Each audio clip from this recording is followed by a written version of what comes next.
గత 5-6 రోజుల నుంచి చూస్తున్న ఈ పరిణామాలు చూస్తుంటే నేను అనుకున్నా, ఎందుకు మాట్లాడాలనే, ఊరికే మాట్లాడుతుంటారు కేటీఆర్ గారు, మనం మాట్లాడటం కరెక్ట్ కాదు అని ఒక వారం ముందు అనుకున్నా.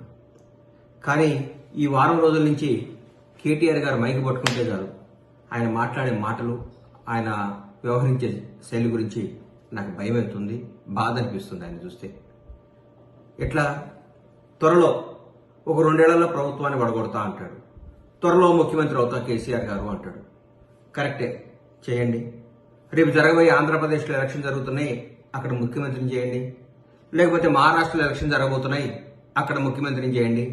లేకపోతే రేపు ఎక్కడ పక్కన ఏ రాష్ట్రాల్లో, కేరళలో భారతీయ రాష్ట్ర సమితి కదా మీ పార్టీ అధ్యక్షులు కేసీఆర్ గారు, భారతదేశంలో ఏ రాష్ట్రం నుంచి అయినా ముఖ్యమంత్రి అవడానికి అర్హత ఉంది, ఆయన కావాలి, మీరు పోరాడాలి, మీరు పార్టీ భారతీయ రాష్ట్ర సమితి భారతదేశ వ్యాప్తంగా బలపడాలని కోరుకుంటున్నా.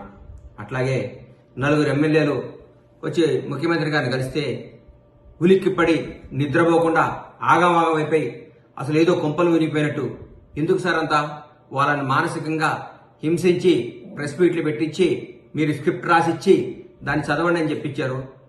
వాళ్ళు ఒక 2 లక్షల మందికో 2.5 లక్షల మందికో ఓట్లే ఒక ప్రతినిధిగా ఉన్నప్పుడు వాళ్ళ సమస్యలు ముఖ్యమంత్రి గారిని కలిసి చెప్పుకోవద్దా, ముఖ్యమంత్రి గారిని కలవద్దా? ఇది ప్రజాస్వామ్యం కాదా? ఎక్కడ పోతున్నారు సార్ మీరు? ఎందుకు అంత భయపడతారు?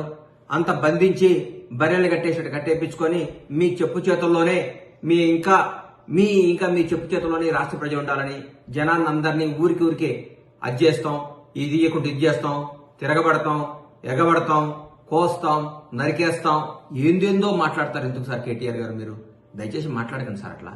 ఇది ప్రజాస్వామ్యం. ఇప్పుడు కాంగ్రెస్ పార్టీ తెలంగాణ రాష్ట్రాన్ని పరిపాలిస్తుంది. గౌరవనీయులు ముఖ్యమంత్రి రేవంత్ రెడ్డి గారు, మా మంత్రివర్గం అందరూ బ్రహ్మాండంగా చేస్తున్నారు.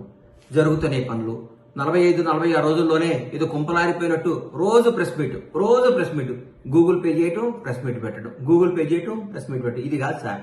ఎట్లా ప్రజలకు ఏం చేయాలి? మీరు చేసిన తప్పులేంది? మీరు ఎందుకు ఓడిపోయారు? కొద్ది పర్సెంట్తోనే ఓడిపోయి ఉన్నారు. మీరు గెలిచింది చాలా పెద్ద పర్సెంట్తో గెలిచారా సార్ ఇంతకుముందు? మీరు ఎప్పుడన్నా ఫస్ట్ టైం మీకు 62 సీట్లు వచ్చినాయి సార్.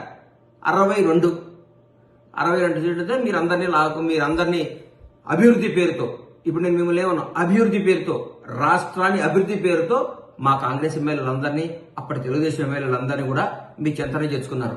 మేమందరూ ప్రతిపక్షాలందరూ అడిగితే ఇది అభివృద్ధి పేరుతో రావాలి, దీన్ని అందరూ ఆమోదించాలి, దీన్ని సమ్మతించాలి అని మీరు మాట్లాడారు. తర్వాత ఉత్తమ్ కుమార్ రెడ్డి గారి నాయకత్వంలో మేము ఎలక్షన్ చేయడం జరిగింది. అప్పుడు మేము ఓటమి చెందాం. మా ఎమ్మెల్యేలందరినీ కూడా అదే రిపీట్ చేశారు, అభివృద్ధి పేరుతో అభివృద్ధి చేస్తున్నాం, మీ ఎమ్మెల్యేలను తీసుకొస్తున్నాం అని మమ్మల్ని ప్రతిపక్ష హోదా లేకుండా కూడా చేశారు మీరు. అది మీరు గుర్తుపెట్టుకోవాలి సార్. మీకు ఒక న్యాయం, మీరు చేస్తే సంసారం, మేము చేస్తే తప్ప. మీకు ఒక న్యాయం, మాకు ఒక న్యాయమా? మేము ఇప్పుడైతే తెలంగాణ రాష్ట్ర ముఖ్యమంత్రి పోస్ట్ ఖాళీగా లేదు. 5 ఏళ్ల తర్వాత ఎలక్షన్లు వస్తాయి. ఇంకో 10 ఏళ్ల వరకు కాంగ్రెస్ ప్రభుత్వం ఉంటుంది. మాకు ఇందులో ఏమాత్రం డౌట్ లేదు. మీకేమన్నా అంతగా ముఖ్యమంత్రి కావాలి, అర్జెంటుగా పదవులు చేపట్టాలి, రాష్ట్రాన్ని అది చేయాలి ఇది చేయాలనుకుని ఉంటే మీరు వేరే రాష్ట్రాలకు వెళ్ళి, కొత్తగా బీఆర్ఎస్ పార్టీ కదా, భారతీయ రాష్ట్ర సమితి కాబట్టి మీరు ఎక్కడైనా ఇంప్రూవ్ చేసుకోండి, డెవలప్ చేసుకోండి, పనిచేయండి. కానీ ఇక్కడ మాకు చాలా పనులు ఉన్నాయి. అవినీతి మొత్తం ఒక్కొక్కరు తిమ్మింగ్రాలు, ఒక చిన్న ఆఫీసరు, మీ చెప్పు చేతుల్లో ఒక చిన్న ఆఫీసర్ని పట్టుకుంటేనే ఒక 1000 కోట్లు వచ్చినాయి. ఇవాళ 1000 కోట్లు. ఇట్లాంటి 1000 కోట్లన్నీ రికవరీ చేసి పేద ప్రజలకి, తెలంగాణలో ఉన్న పేద ప్రజలకు పంచండి సార్ అని గౌరవ ముఖ్యమంత్రి గారిని చేతులెత్తి నమస్కరిస్తున్నా. సార్ ఇట్లాంటి చాలా తిమింగలాలు ఉన్నాయి, పెద్ద సొర చేపలు ఉన్నాయి, ఈ చేపలను పట్టండి సార్.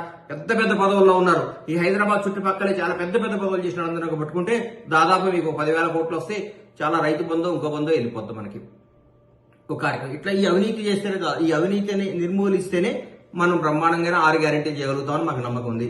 మీకు చేతులైతే దండం పెడుతున్నా, కొద్దిగా ఓపిక పట్టండి, కొంచెం మీ మానసికంగా నిబ్బరం చేసుకోండి. మేము ఓడిపోయినాం, మేము ప్రతిపక్షంలో ఉన్నాం, మాకు ఇబ్బంది, రాబోయే భవిష్యత్తులో మంచి పనులు చేసి ఇంకా కొంచెం మంచిగా జనంలో చొచ్చుకుపోయి జనాన్ని ప్రేమగా ఎలా పొందాలో ఆలోచించండి. కానీ ఊరికే ఎట్లా గవర్నమెంట్ అధికారం ఇస్తారని జనం మీద తీసుకొని నాయకుల్ని హింస పెడితే మీకు ఏమాత్రం న్యాయం జరగదు కాక మిమ్మల్ని ఆల్రెడీ జనం అందరూ అనుకుంటున్నారు.